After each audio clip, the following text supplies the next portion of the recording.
Leave it to Dana the Scammer Bonner to take shots at Caitlin Clark fans, to take shots at Indiana Fever fans. It's been tough, you know? It's been tough. I went through a lot, especially the cyberbullying, things like that, but just thankful for my teammates. Who knew that fans reacting to a player quitting on their team is now cyberbullying? Phoenix Mercury knew they were getting Dana Bonner while she was still under contract for the Indiana. Nakedly called Fever fans, and thus by proxy Caitlin Clark fans, racist because there were no Fever fans before Caitlin Clark 2 minutes ago. Trust Dana the Scammer Bonner to fire shots at Caitlin Clark fans and at Fever supporters, even as she coasted her way into the WNBA finals. So Dana Bonner went out there last night, decided to play the victim card, and then accuse an entire fan base of being a bully. Last night, Dana Bonner took the court, painted herself as the victim, and accused an entire fan base of bullying her. It's been a whirlwind. It's been tough, she said, pointing to so-called cyberbullying as the source of her struggles. Oh man, I don't know if I've overcome it yet. It's been like a whirlwind, but it's been tough, you know? It's been tough. I've lived through a lot, especially the cyberbullying and things like that. But just thankful for my teammates. But let's be real, this isn't cyberbullying. Fans reacted to a player walking out on her team, and they had every right to voice their frustration. Calling that bullying is nothing more than gaslighting. I'm just curious for you. I mean, I know that this season for you has been a roller coaster mentally. Boy, tell me about that. Would you be able to sort of take us through that mental hurdle and sort of how rewarding it feels now to sort of overcome what you overcame now that you're heading back to the WNBA finals once again? Oh man, I don't know if I've overcome it yet. It's been like a whirlwind, but it's been tough, you know? It's been tough. I went through a lot, especially the cyberbullying and things like that, but just thankful for my teammates. Bonner wasn't attacked. She was criticized for quitting. And instead of owning her decision, she's hiding behind a narrative that shifts blame onto the very fans who supported her until she walked away. Who knew that fans reacting to a player quitting on their team is now cyberbullying? This is gaslighting to the fullest extent. Dana Bonner didn't get cyberbullied. Fans called her out for her nonsense. Fans called her out for being a quitter. Fans called her out for running to her booth thing at Phoenix. Fans called her out for ignoring her teammates and not even saying goodbye. Fans called her out for taking the money and running. She went on social media and immediately faced a wave of hostility, not from real supporters, but from people posing as fans. The backlash began the moment she joined the Fever, and she's been complaining about it ever since. He logged onto social media and was getting so much abuse from people that she thought were her fans, but were actually not her fans. They just hate the Fever. As soon as you join the Fever of the enemy, people that she thought were going to be on her side, and they began to hate her. And then she didn't like that. And then she was stinking it up even more. Lexi Ho came into the starting lineup for her. She was pissed off on the bench. And now leave it to Dana the Scammer Bonner to take cheap shots at Caitlin Clark supporters and at Indiana Fever fans in general. Right as she heads to the WNBA finals, true to form, she flips the script to make herself the victim as if we're the ones who wronged her. New York Liberty? This is why I was mad at y'all. This is why I was mad y'all let them bump y'all first round, because I knew we would have to keep hearing from this lady. Now she's just playing the fans. She used her moment. Let's not forget her partner Alyssa Thomas openly branded Fever fans and by extension Clark fans as racist. That's the reality Bonner would rather bury while spinning her victim narrative. Nakedly called Fever fans and thus by proxy Caitlin Clark fans racist because there were no Fever fans before Caitlin Clark showed up, said they're hurling slurs from the crowd that only you can hear. Racial slurs. You branded her entire fan base racist and it stuck because the media wanted it to stick. She just accused the entire Indiana Fever fan base and Caitlin Clark supporters of being bullies, simply because we held her accountable for quitting on the franchise. Let's be clear, that's not bullying, that's accountability. She just accused the entire Indiana Fever fan base, the entire Caitlin Clark fan base of being bullies because we called her out for quitting on the franchise. I have been paying attention to sports for 50 years. This is the most egregious case of an athlete quitting on a team I've ever seen.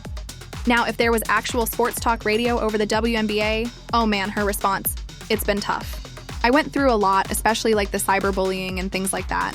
But I'm thankful for my teammates, my family, my kids. I don't think I'm over it, but I'm just going to live in this moment. Just thankful for my teammates, my family, my kids. I don't think I'm over it. But I'm just going to live in this moment with them, and I I've been riding the wave of them and how much they love it. And, they brought joy back to me just watching them play that way and welcome me like that. But just one game at a time, one step at a time each day, one day at a time. Alyssa probably gets the most. Like some days I'm just like, I don't have it, Fans weren't cyberbullying. They were pointing out the truth. She quit.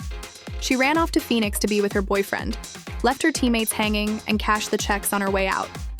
That's not harassment. It's calling out actions that betrayed the franchise and the fans. Seemed planned, if you ask me. All right, I'm gonna go to Indiana. I'm gonna get this max contract. I'm going to get paid. And then when the time comes, I'll ask for my way out. I'll get my way out because that's what they'll do. It's the WNBA. They do what I tell them to do.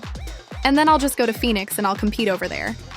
Seem very calculated of the moves. DeWanna Bonner, you calculated your moves well. Good for you. She walked away from a sub-500 team that's now one win from the finals without her. The truth is simple. The Fever improved when Bonner was out of the picture with Lexi playing over, and the Indiana Fever weren't very good. They weren't very good. Michael injured, they weren't very good. And then she quit. They were sub-500 when she quit. Like, she quit on a sub-500 team that are one game away from making the finals right now without her. The Indiana Fever got better without her. No question about it. Absolutely no question about it. But there's something up with this. This wasn't cyberbullying. It was accountability. You were cashing checks while refusing to show up. And fans had every right to call that out. We called you out because you was refusing. You was getting payment and refusing to show up in games. You was literally refusing. Stephanie White was going to the media and lying to all of the people every day for you. What are you talking about? And when you tried to go after Caitlyn, of course, those clips blew up. People actually care now. And her fan base wasn't going to let that slide. That's not harassment. That's the spotlight. You just couldn't handle it. Plays like this when you were coming after Caitlyn trying to bully her, those plays are going to go viral and her fans are going to come after you. People care about the game now. You played almost 15 years in this league when nobody cared about any of the games. It was a shock to you. You walked away, got called out for wanting to join your girlfriend's team, and now you're trying to reframe the backlash as bullying. Shame on you. Tell me what you think. DeWanna Bonner, oh, she's the victim. You Indiana Fever fans, you Caitlyn Clark fans, you bullied her. Shame on you. You got called out for quitting and wanting to play with your girlfriend. Your response was, I went through a lot, especially the cyberbullying and things like that, but I'm thankful for my teammates, my family, my kids, just one game at a time, one step at a time. I'm just curious for you. I mean, I know that this season for you has been a roller coaster mentally. Boy, tell me about would you be able to sort of take us through those sort of that mental hurdle and sort of how rewarding it feels now to sort of overcame what you overcame now? That you're heading back to the WNBA finals once again. But critics aren't buying it. To them, this is just using cyberbullying as a shield, a way of saying, don't hold me accountable. Don't call me out on my nonsense. Instead of owning the situation, it feels like deflection. Don't address what I did this season. It's cyberbullying. You guys better be nice to me. Don't be critical of anything I did. Don't be critical of my decisions. It's cyberbullying. Oh, it must be nice to just run underneath cyberbullying. It must be nice. It must be nice. At the end of the day, something went down here. There needs to be at least an investigation because the way she maneuvered her way to Phoenix doesn't add up. And Alyssa Thomas is telling her to come to Phoenix. Phoenix refused to trade for her because he didn't want to give up any pieces. So she made up a stink. She chose her moment carefully, right as her team advanced to the WNBA finals, knocking out the Minnesota Lynx to take shots at Caitlyn Clark's supporters on her way to the WNBA finals. Of course, she's going to make it about us. Of course, she's going to play victim and act like we have done something to her. This is nasty, nasty work. Meanwhile, her partner, Alyssa Thomas, openly labeled Fever fans, and by extension, Clark's fanbase, as racist. That's the narrative Bonner is now hiding behind. Nakedly called Fever fans, and thus by proxy Caitlyn Clark fans, racist, because there were no Fever fans before Caitlyn Clark showed up. Said they're hurling slurs from the crowd that only you can hear. Racial slurs. She's trying to spin accountability as bullying. That's not bullying, that's being called out for her own actions. Plenty of people deal with real cyberbullying, but instead of owning up, she hides behind that label as a shield. And then, on the biggest stage, she chose to use her finals moment, not to celebrate, but to take shots at Caitlin Clark fans. She just accused the entire Indiana Fever fan base, the entire Caitlin Clark fan base, of being bullies because we called her out for quitting on the franchise. It's been tough, you know. It's been tough. I went through a lot, especially the cyberbullying and things like that, but just thankful for my teammates. We are using the shield of cyberbullying to say, don't talk to me like that. Don't hold me accountable. It's cyberbullying. Don't call me out on my nonsense. It's cyberbullying on her way to the WNBA finals. Of course she's going to make it about us. Of course she's going to play victim and act like we have done something to her. As recently as this All-Star weekend, but several times last year, nakedly, not innuendo, not intimated, nakedly called Fever fans, and thus by proxy, Caitlin Clark fans racist. Alyssa Thomas didn't just go after the Fever. She branded their fans, and by extension Caitlin Clark's fans, as racist. That's the real story behind DeWanna Bonner's so-called victim game. Don't fall for the spin. Don't fall for the spin.